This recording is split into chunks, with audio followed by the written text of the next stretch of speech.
লখিমপুৰৰ বধাকৰা উচ্চ মাধ্যমিক বিদ্যালয়ৰ উদ্যোগত অসম বিজ্ঞান প্ৰযুক্তি আৰু পৰিৱেশ পৰিষদৰ দ্বাৰা ৰূপায়িত অসম চৰকাৰৰ বিজ্ঞান প্ৰযুক্তি আৰু জলবায়ু পৰিৱৰ্তন বিভাগৰ লগতে ভাৰত চৰকাৰৰ পৰিৱেশ বন আৰু জলবায়ু পৰিৱৰ্তন মন্ত্ৰালয়ৰ সহায়ত বধাকৰা উচ্চ মাধ্যমিক বিদ্যালয়ত অনুষ্ঠিত কৰা হয় পৰিৱেশৰ ওপৰত এখনি কৰ্মশালা। বধাকৰা উচ্চ মাধ্যমিক বিদ্যালয়ৰ বিজ্ঞান শিক্ষয়িত্ৰী তাজমিনা বেগমে উদ্দেশ্য ব্যাখ্যা কৰা অনুষ্ঠানটি সঞ্চালনা কৰে বিদ্যালয়খনৰ প্ৰধান শিক্ষক প্ৰবীণ হাজৰিকাই। প্ৰশিক্ষণত 10খন বিদ্যালয়ৰ প্ৰায় 50জন ছাত্ৰ ছাত্ৰীয়ে প্ৰশিক্ষণ গ্ৰহণ কৰে। প্ৰশিক্ষণত সমল ব্যক্তি হিচাপে উপস্থিত থাকে ভূবিজ্ঞানী বিভা ওজা, গৌতম ৰাজখোৱা, তাজমিনা বেগম, দেৱজিৎ ভূঞা আৰু ৰূপম কলিতা। অনুষ্ঠানত এই 10খন বিদ্যালয়ৰ শিক্ষকসকলৰ লগতে উপস্থিত থাকে বধাকৰা উচ্চ মাধ্যমিক বিদ্যালয়ৰ প্ৰাক্তন প্ৰধান শিক্ষক অদুদুল হামিদৰ লগতে বহু কেইজন গণ্যমান্য ব্যক্তি।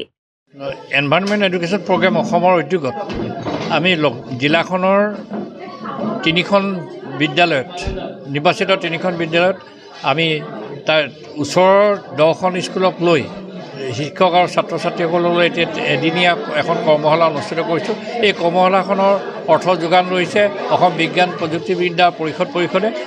তেখেতলোকে পেলনীয়া জাবৰ জোঁথৰ আৰু কেঁচুসাৰ আৰু ৰেইন ৱাটাৰ হাৰ্ভেষ্টিঙৰ ওপৰত প্ৰশিক্ষণ দিলে ল'ৰা ছোৱালীক এই কৰ্মশালাটো অনুষ্ঠিত কৰিলে। মই ভাবিছোঁ যে আজি বধাকৰা উচ্চ মাধ্যমিক বিদ্যালয়ত যি কৰ্মশালা অনুষ্ঠিত হ'ল তাৰ পৰা যথেষ্ট উপকৃত হৈছে ছাত্ৰ ছাত্ৰীসকলৰ লগতে শিক্ষক শিক্ষয়িত্ৰীসকল। আকৌ ইয়াৰ পিছতে আমি জিলাখনত 45খন বিদ্যালয়ৰ শিক্ষকসকলৰ মাজত দুদিনীয়া এখন কৰ্মশালা অনুষ্ঠিত কৰিম। ফালৰ পৰা হৈছে আৰ্যভট্ট ছায়েন্স চেণ্টাৰ লখিমপুৰৰ। আমাৰ ইয়াত এই টপিকটো হৈছে 1 day workshop on solid waste management, vermicomposting আৰু ৰেইন ৱাটাৰ হাৰ্ভেষ্টিঙৰ ওপৰত হৈছে। ইয়াত সমল ব্যক্তি হিচাপে আহিছে আমাৰ আছাম এগ্ৰিকালচাৰ ইউনিভাৰ্চিটিৰ পৰা ডক্টৰ বিভা ওজা বাইদেউ। তেখেত এগৰাকী ছইল চাইণ্টিষ্ট হয় আৰু তেখেতে আমাৰ ইয়াত বক্তৃতা প্ৰদৰ্শন কৰিছে কেঁচুসাৰৰ ওপৰত। কেঁচুসাৰ কেনেকৈ কৰা হয়, কেঁচুসাৰৰ উপকাৰিতাৰ বিষয়ে, কেঁচুসাৰ কেনেদৰে আমি ইয়াত ব্যৱসায় ভিত্তিকো কৰিব পাৰোঁ সেই বিষয়ে আমাক কৈছে। আৰু ইয়াত আহিছে আমাৰ গৌতম ৰাজখোৱা ছাৰ। তেখেত north Lakhimpur girls higher secondary স্কুলৰ হয়। তেখেতে ৰেইন ৱাটাৰ হাৰ্ভেষ্টিং অৰ্থাৎ বৰষুণৰ পানী কেনেদৰে সংৰক্ষণ কৰা হয়। আকৌ ইয়ালৈ আহিছিল আমাৰ north Lakhimpur govt higher secondary স্কুলৰ ৰূপম কলিতা ছাৰ আৰু দেৱজিৎ ভূঞা ছাৰ। তেখেতসকলেও ছলিড ৱেষ্ট মেনেজমেণ্টৰ ওপৰত ইয়াত তেখেতৰ বহুমূলীয়া বক্তব্য ক'লে। আৰু আমাৰ ইয়াৰ ছাত্ৰ ছাত্ৰীসকলে হেণ্ড অন প্ৰেক্টিছ অৰ্থাৎ প্ৰেক্টিকেলি ছলিড ৱেষ্ট মেনেজমেণ্ট আৰু কেঁচুসাৰ অৰ্থাৎ ভাৰ্মি কম্পষ্টিঙৰ বিষয়ে তেওঁলোকে শিকিবলৈ পালে। লখিমপুৰৰ পৰা ৰাহানুদ্দিন আহমেদৰ ৰিপৰ্ট, অসম আদিত্য।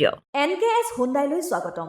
নৰ্থ ইষ্টৰ প্ৰথম GDSI 2.0 ফিচাৰ্ছ ডিলাৰ হৈছে NKS হুণ্ডাই।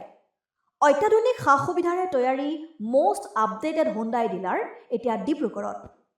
আমাৰ NKS হুণ্ডাই ডিলাৰত open sales consulted room, customer ৰুমৰ লগতে পুৰণি গাড়ীৰ এক্সচেঞ্জ ফেচিলিটিও ৰখা হৈছে।